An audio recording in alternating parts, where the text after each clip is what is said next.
Autopilot enabled. T-minus 10, 9, 8, 7, 6, 5, 4, 3, 2, 1. Liftoff detected. Sense motion.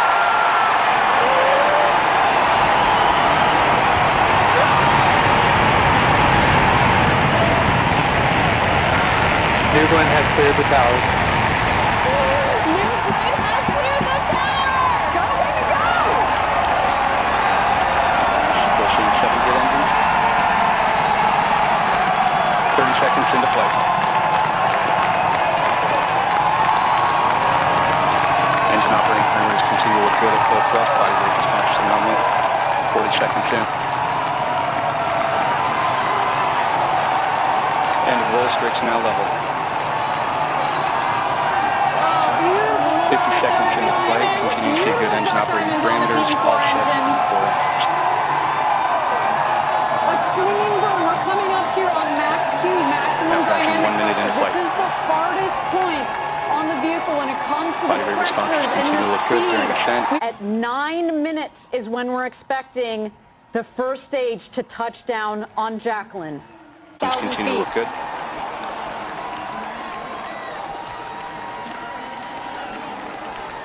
GS2 throttle down complete. Responses look good.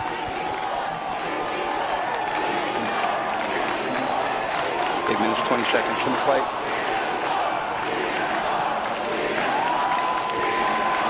Standing by for landing burn ignition. And we have landing burn ignition. See 3 good engines. We've got our booster landing burn.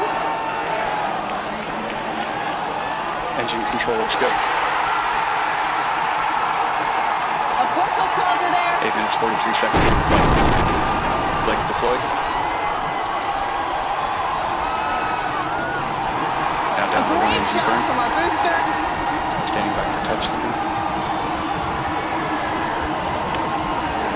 Landing gear cleared.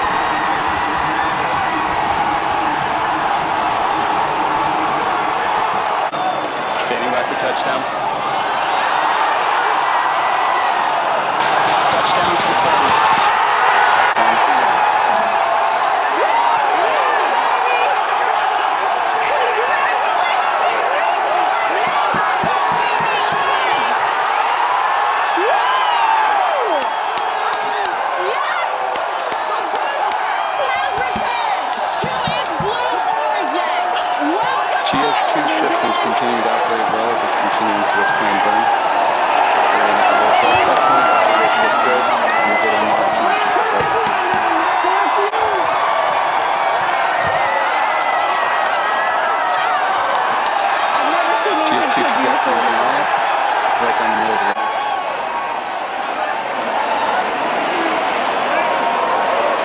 At 17 minutes into flight, landing the booster, of course, was a historic moment for us here at Blue Origin, but the show isn't over. Still tracking, of course, deployment of ESCAPADE, and here's some of the milestones we want you to be aware of over the next 20-ish minutes.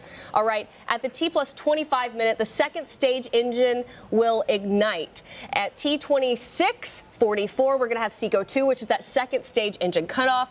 And then, of course, at the T+33 minute mark, and that's when we finally get to see ESCAPADE deploy. They're going to deploy and separate at about 30 seconds apart. First blue separation and then gold separation. And finally, as you mentioned, Ariane, we will have at about T+38 minutes that Viasat Tech demonstration will turn on. But we have got one accomplishment under our belt, and as we await the second one with our mission today, I got the chance to actually catch up with Dr. Shannon Curry. Now, she's a project scientist on ESCAPADE, and she explains how long it took to get to this point with ESCAPADE and what this moment means for their missions.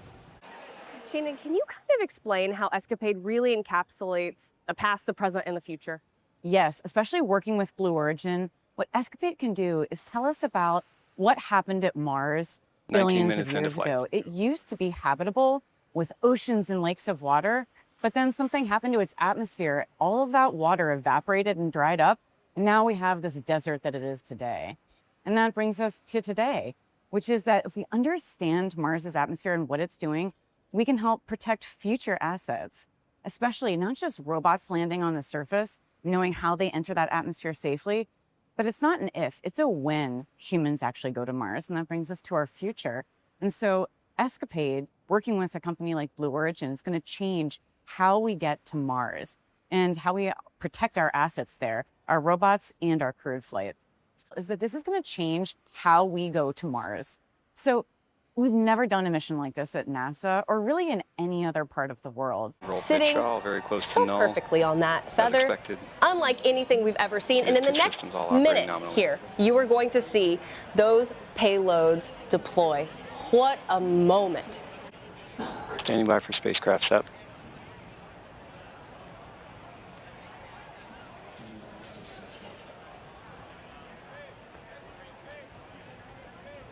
And we have good indication of ESCAPADE Blue spacecraft separation. We do separation. Have payload separation confirmed.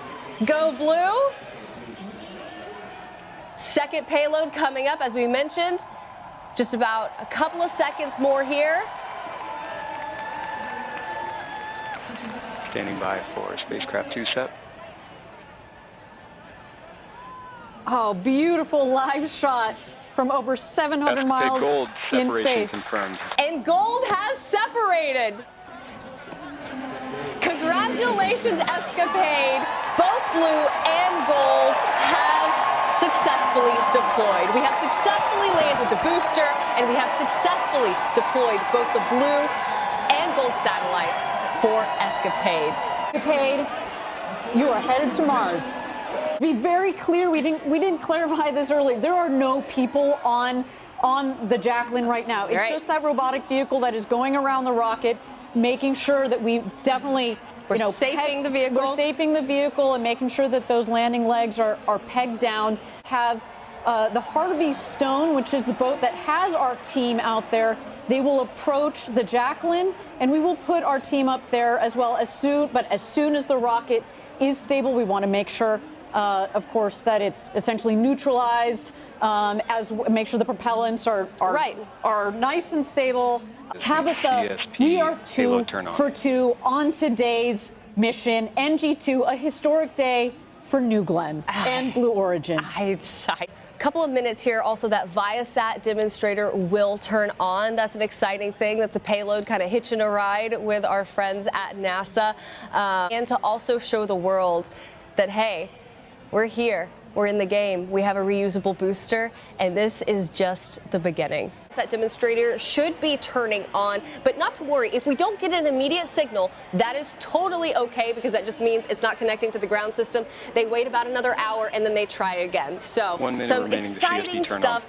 And then just to know that we were a part of a payload going to Mars that we're going to be getting data from that is going to tell us so much more about the Red Planet. For us to send future humans to the Red Planet, how epic is that? Today was the first day in at least a 5-year mission. And to be part of this historic day, I mean, people have said, well, why have you stayed so long at Blue? Why do I stay so long at Blue? Because we're doing extraordinary things, and we have an extraordinary team. It's an honor to be part of this squad. And it's been an honor for me to be able to represent more than 10,000 of you here on the desk, being able to speak for Team Blue.